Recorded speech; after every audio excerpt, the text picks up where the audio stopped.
Okay, hi. I am going to test the phenomena of a battery not bouncing when it's fully charged and bouncing when it's discharged. There was a video posted earlier. The guy used his hands and he used two different brands of batteries, and there's a lot of controversy about that, and it's really not good science. So here is a tube I made. I modified it to be the size of a AA battery, so when it falls the same distance every time. Hits the 2x4 at what we can only hope is the same speed and relatively the same angle. What we got here is a multimeter. We've got the grain scale, and I got something to hopefully hold the camera. It keeps falling over, but we'll hope. So let me check the multimeter value of our first battery. We'll use a Duracell. We have 1.378. Let's wait off on that one. That one's moderately charged. This one's 1.577. That's fully charged. So we'll drop it. Notice we get about a half inch of bounce. Drop it again, about a half inch of bounce. Drop it again, half inch of bounce. So that's what we got there. Check the next one. We're going to say this one is 1.598. That's fully charged. We'll drop it. About a half inch of bounce. About a half inch of bounce.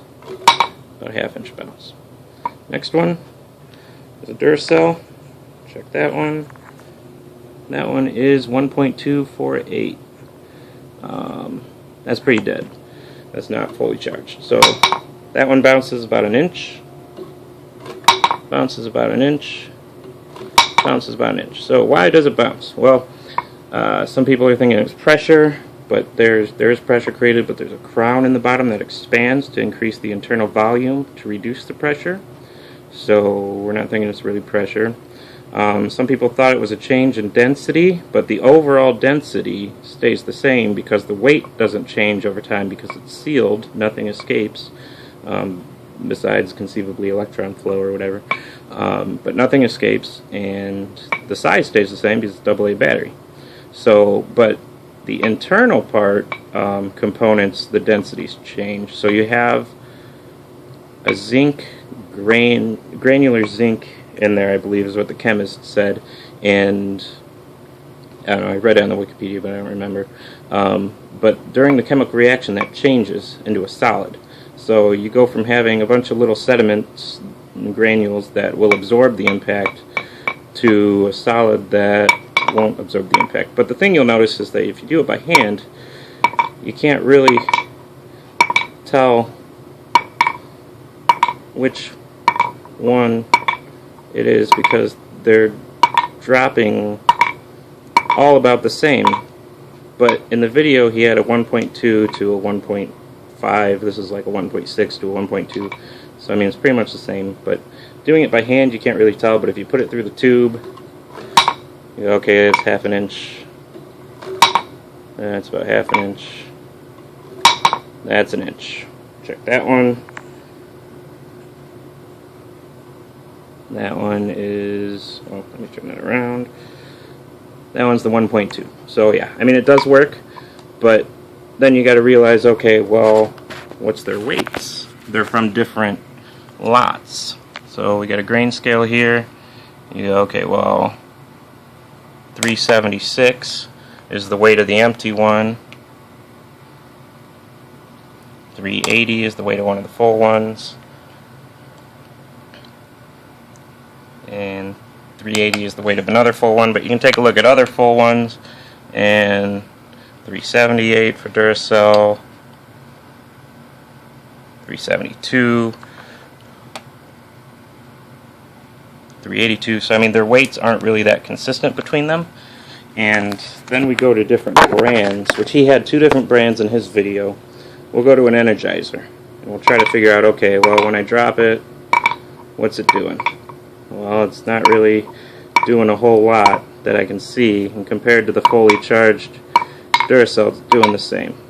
Okay, well then we'll take it, drop it down the tube, half an inch, half an inch, half an inch, compared to the Duracell that's full, half an inch, half an inch, half an inch. So we can only think, okay, well we did the drop test even in the apparatus.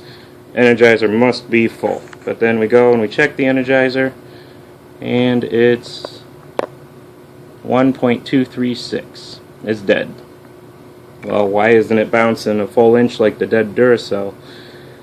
I don't know. It's because Energizer is different density. We take a look at the weight of the Energizer, and we'll see it's 364. That's significantly different than the Duracell. It's almost 16 grains compared to the other Duracells. So the Duracells are denser out of the box, and will always be denser than the Energizer. So why doesn't the Energizer bounce like a dead Duracell? I don't know. But it doesn't. And then we can take a look at a different brand. These ones are Everactive. Take a look at the first one, and we'll say, okay, that one's 0.082 going down. That's about as dead as you get. And this one is 1.498, fully charged almost. Drop it. That one's the full one, half an inch, half an inch, half an inch. Take the dead one. That one bounces significantly. I mean, a completely dead battery apparently will bounce, and even by hand standards, this is the full one, this is the not full one. We'll try to do it nicer there. You'll notice this one always bounces, this one sometimes bounces, but not significantly. So I mean, you can tell if they're the same brand, significantly different, you can tell. But if they're same brand and they're not significantly different, these ones, it's more difficult to tell. There is a difference when you drop it in the tube, but just by hand it's really difficult to tell when it's only a 1.2 to a 1.5 like he had in the video, when it's the same brand. But if you have a different brand, an Energizer, it's impossible to tell. This is a dead Energizer. It bounces the same as a fully charged Duracell and as a fully charged Everactive. So I mean, it doesn't work between brands. It does work within a brand and within a lot weight. If it's a different lot weight, they're going to bounce a little bit different, but they're still about the same because they're relatively the same composition, but between trades, secrets and such, they all use a slightly different concentration and a different weight and different yada yada yada to try to get an advantage on the other guys. So I mean, there is a phenomena that causes it to bounce. Why does it do it? I don't know. I'm guessing that the chemist is correct, that it bounces because it solidifies internally, and therefore it becomes less elastic. Or, no, I guess it becomes more elastic. It doesn't absorb as much energy. It returns the energy when it drops it because it's solid instead of being a bunch of tiny solids that absorb the impact. So, that's what I think. But this one is at least a much more thorough video than the guy's first video. And I hope that makes sense.